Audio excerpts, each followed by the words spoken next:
दुश्मन को नहीं समझ सकते, अगर हम राष्ट्र के गद्दारों को नहीं समझ सकते, तो उसमें गलती हमारी है, किसी दूसरे की नहीं है। हमने ये गलतियां लगातार की हैं और हम इग्नोर करते हैं। और क्योंकि हम 1000 साल के कालखंड में गुलाम रहे हैं, तो हमको लगता है हम अपनी पहचान मिटा दें, किसी को खुश करने के लिए अपनी पूजा पद्धति बदल लें, अपने भजनों में तरमीम कर दें। यह ध्यान रखिए, दुनिया में जो लोग अपनी पहचान नहीं बचा पाते, वो अपने राष्ट्र को भी नहीं बचा पाते। और पहचान मिटा करके दुनिया में कोई कौम जिंदा नहीं रहती है। आपने आजादी तो पाई है, ये तथाकथित आजादी जो मिली है आपको, जिसके बारे में सिंह साहब कह रहे थे, मैं आज भी मानता हूं कि भारत के पास कोई डॉक्यूमेंट ऐसा नहीं है जिसमें यह कहा जाए कि 15 अगस्त 1947 को भारत आजाद हुआ था।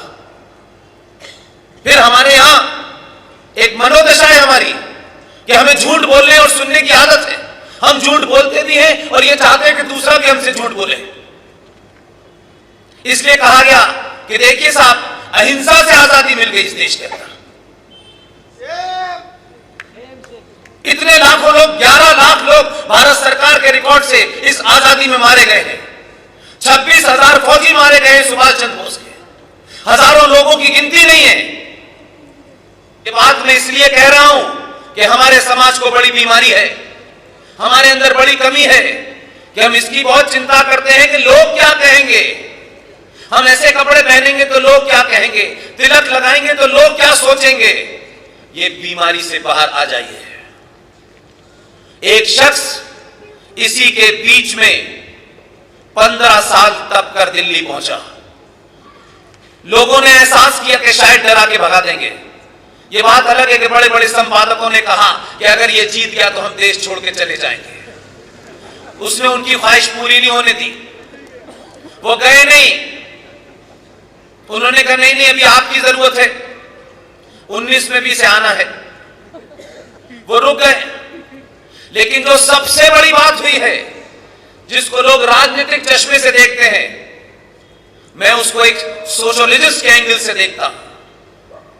भारत का यह आदर्श समाज, जिसे हर एक की तारीफ लेने की बड़ी आदत है कि उसकी लोग तारीफ करते हैं, उसको बड़ा महान मानते हैं, उस समाज ने 70 साल में दिल्ली में एक ऐसा शख्स बिठाया और 70 साल के अंदर उस सोच को बदल दिया कि जिस प्रदेश से निकल के एक शख्स आया था जो अपना दूसरा गाल आगे करता था और कहता था इसमें भी मार लो हम दिल जीतेंगे, इसने कहा मैं किसी का दिल जीतने नहीं आया हूं, मैं दोनों गालों पे एक साथ मारूंगा। और जिसको लगे मेरा दिल जीतना चाहते हो तो मेरा दिल जीतो, मैं तुम्हारा दिल जीतने नहीं आया हूं। मैं अगर दिल जीतने आया हूं तो इस राष्ट्र के लोगों का आया हूं, वो मेरे साथ है तो ठीक है, बाकी थैंक यू वेरी मच। इसलिए किसी किस्म का कोई अपोलोजिस्टिक एटीट्यूड नहीं है। और जब आप अपनी पहचान को बिना किसी लाग लपेट के दुनिया के सामने रखते हैं, तो ये भी आप ही के सामने है। हम फॉर्चुनेट हैं उन लोगों में से कि हमने पुराना दौर भी देखा है और ये दौर भी अपनी आंखों से देख रहे हैं। उस शख्स ने लगातार 5 साल तक दिल्ली में गाली हुई। यहां से लोग हम अमेरिका चले गए कि भाई इसको वीजा मत देना, सब कुछ किया, एक शब्द नहीं बोला, अपना काम करता रहा, प्रधानमंत्री बना। लोगों को अमेरिका में जाकर के हाजिरी लगाने का बड़ा शौक है। ये सबसे पहले भूटान गया। आप इसका राजनीतिक मतलब कुछ निकालें, लेकिन जो अखंड भारत का हिस्सा है उसका भूटान का भी हिस्सा था। उसने धीरे धीरे सारे मैसेज दिए। इन मैसेज को समझने की जरूरत है। ये सोए हुए समाज को जगाने की जरूरत है। ये कोई साधारण आदमी मैसेज नहीं दे रहा, भारत के संविधान में बैठा हुआ आदमी दे रहा है, जिसलिए उसको मैसेज देना बहुत कठिन काम है। दूसरी यात्रा उसने की, प्रधानमंत्री बनने के बाद दूसरी यात्रा उसने की नेपाल की। वो भी इसी का हिस्सा था।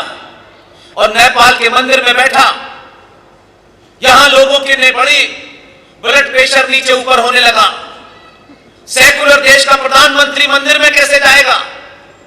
उसने कहा प्रधानमंत्री अपनी जगह, मेरी आस्था अपनी जगह। मंदिर से 6 घंटे के बाद निकला। इतने रुद्राक्ष इतने तिलक और इतना वस्त्र गेरुआ डाले हुआ था कि लोगों को समझ में आ गया कि ये बदलने वाला नहीं है। अगर जिसको बदलना है वो बदल जाए, समय रहते बदल जाए, अच्छा है। दिल्ली का निजाम बदल चुका है, दिल्ली पे बैठने वाला बदल चुका है, और वो इसलिए बदला है कि आप बदले, इसलिए 2014 पैदा हुआ।